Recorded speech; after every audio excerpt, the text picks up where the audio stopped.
Class 9 আর কয়েকদিন পরেই তোমাদের ফাইনাল এক্সাম। এখন তোমরা যথেষ্ট চাপে আছো সেটা বোঝাই যাচ্ছে, কারণ কি এতগুলো সাবজেক্ট তোমাদের রিভিশন দিতে হচ্ছে। কিন্তু তারই মাঝে ইংলিশটাকেও তো অবহেলা করলে চলবে না, কারণ কি এটা একটা বেশ ভালো স্কোরিং সাবজেক্ট, কম পড়েও এটায় ভালো নাম্বার পাওয়া যায়। এবং আমি দেখেছি কি তোমাদের ক্ষেত্রে অনেকেই বলো যে প্রোজ থেকে তো স্যার অ্যান্সার করতে পারছি, কিন্তু পোয়েম থেকে কেন হচ্ছে না। হ্যাঁ, তার জন্য তোমাদের পোয়েমের সাবস্টেন্সটা জানতে হবে। পোয়েমের সাবস্টেন্স না জানলে তোমরা কি করে অ্যান্সার করবে, কারণ কি পরীক্ষার হলে গিয়ে তোমরা যদি একবারে কিছু না সাবস্টেন্স পড়ো, পোয়েটিক এক্সপ্রেশন থেকে তো তোমরা হুবহু অ্যান্সার করতে পারবে না, কারণ ওটাতে তোমাদের নাম্বার কাটা যাবে বা ফুল মার্কস তোমরা পাবে না। তার জন্য একটু প্রস্তুতি আগে থেকে থাকাটা প্রয়োজন। সেই জন্য আজকে আমি দ্য নর্থ শিপ পোয়েমটা তোমাদের পড়াবো এবং আমি এর কিছু অ্যান্সারও করে রেখেছি, কোশ্চেন অ্যান্সারও আমার করা আছে। আচ্ছা, নর্থ শিপ পোয়েমটা লিখেছেন ফিলিপ লার্কিন। তিনি ছিলেন একজন বেশ প্রখ্যাত ইংলিশের কবি এবং ঔপন্যাসিকও। তার প্রথম বই ছিল দ্য নর্থ শিপ। এবার পোয়েমটা আমরা শুরু করব। I saw 3 ships go sailing by over the sea, the lifting sea, and the wind rose in the morning sky, and one was rigged for a long journey. The first ship turned towards the west over the sea, the running sea, and by the wind was all possessed and carried to a rich country. The second turned towards the east over the sea, the quaking sea, and the wind hunted it like a beast to anchor in captivity. তো এটার meaning আমি এখন line by line বেঙ্গলিতে বলবো, তার আগে ওয়ার্ডস নোটগুলো দেখো। আচ্ছা, এখানে রিক্ট মানে হচ্ছে জাহাজ বা নৌকার ক্ষেত্রে পাল লাগিয়ে প্রস্তুতি নেওয়া যাত্রার জন্য। প্রসেস মানে হচ্ছে অধিকৃত করা। কোয়েকিং মানে কম্পমান। হান্ট মানে হচ্ছে ড্রাইভ করা, পিছু ধাওয়া করা। ক্যাপটিভিটি মানে হচ্ছে বন্দি দশা। I saw 3 ships go sailing by over the sea, the lifting sea. আমি দেখলাম 3টে জাহাজ যাচ্ছে সমুদ্রের উপর দিয়ে, ওই ফুলে ফেঁপে ওঠা সমুদ্রের উপর দিয়ে। And the wind rose in the morning sky, এবং ঠিক সকালের আকাশে বাতাসের দেখা মিলল। And one was rigged for a long journey, এবং ওই 3টে জাহাজের মধ্যে একটা প্রস্তুতি নিচ্ছিল দীর্ঘ যাত্রার জন্য। The first ship turn towards the west, প্রথমের জাহাজটা পশ্চিম অভিমুখে গেল। Over the sea, the running sea, সমুদ্রের ওপর দিয়ে, ওই চলমান সমুদ্রের উপর দিয়ে। And by the wind was all possessed, এবং ওই জাহাজটাকে সম্পূর্ণভাবে অধিকৃত করেছিল বাতাসটা। And carried to a rich country, এবং এটাকে বয়ে নিয়ে চলে গেছিল একটা সমৃদ্ধশালী দেশে। The second turn towards the east, দ্বিতীয় যে জাহাজটা সেটা কোন অভিমুখে গেল না, পূর্ব অভিমুখে গেল। ওভার দ্য সি, সমুদ্রের ওপর দিয়ে। দ্য কোয়েকিং সি, ওই কম্পমান সমুদ্রের ওপর দিয়ে। And the wind hunted it like a beast, এবং বাতাসটা ওটাকে জব্দ করে দিল একটা বন্য পশুকে যেভাবে জব্দ করা হয়। টু অ্যাঙ্কার ইন ক্যাপটিভিটি, বন্দি দশায় ওটাকে বন্দি করলো, এবং ওটাকে একটা বন্য পশুকে যেমন বেঁধে আমরা ওটাকে জব্দ করি, সেরকম ওই জাহাজটাকেও ওই বাতাসটা সেভাবে জব্দ করেছিল এবং মাঝ সমুদ্রে নগর ফেলতে বাধ্য হয়েছিল।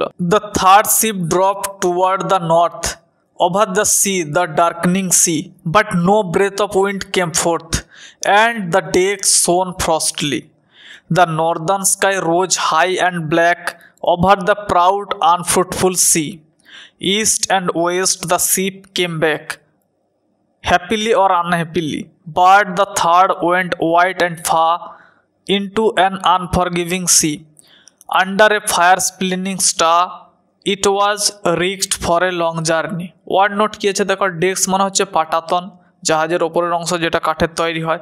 ফ্রস্টলি মানে হচ্ছে যেটা তুষার আবৃত থাকে। ফায়ার স্প্লিনিং মানে হচ্ছে যেটা আগুন ঝরায়। The third ship drop toward the north, এবার কি হলো না, তৃতীয় জাহাজটা নর্থের দিকে গেল, মানে উত্তর অভিমুখে গেল।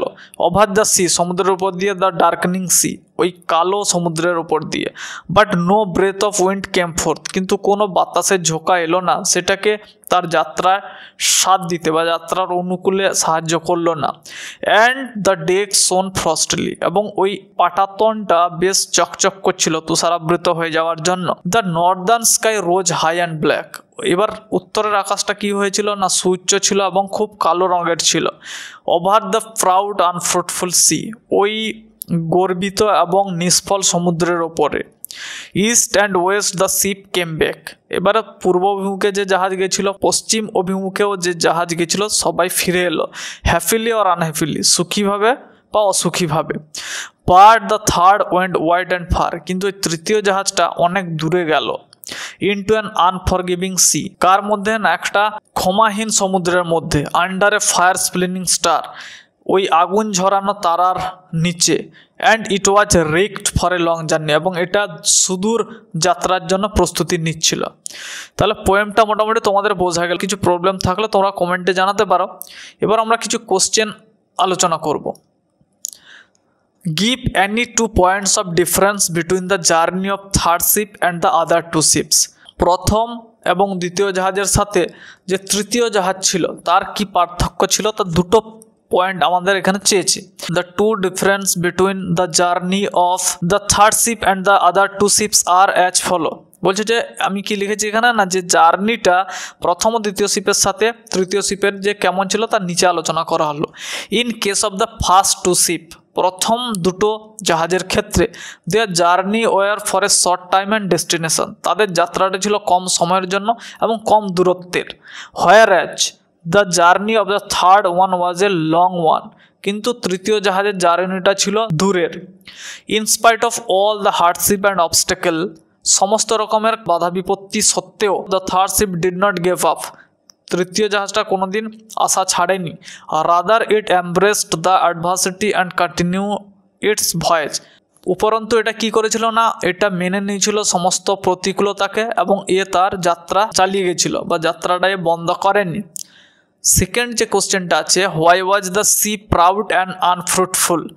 দ্য সি ওয়াজ বলছে যে সমুদ্রটা কেন গর্বিত এবং নিষ্ফল ছিল না। The sea was proud because it boosted about it strength, সমুদ্রটা ছিল গর্বিত কারণ কি সে তার শক্তি নিয়ে গর্ব অনুভব করত।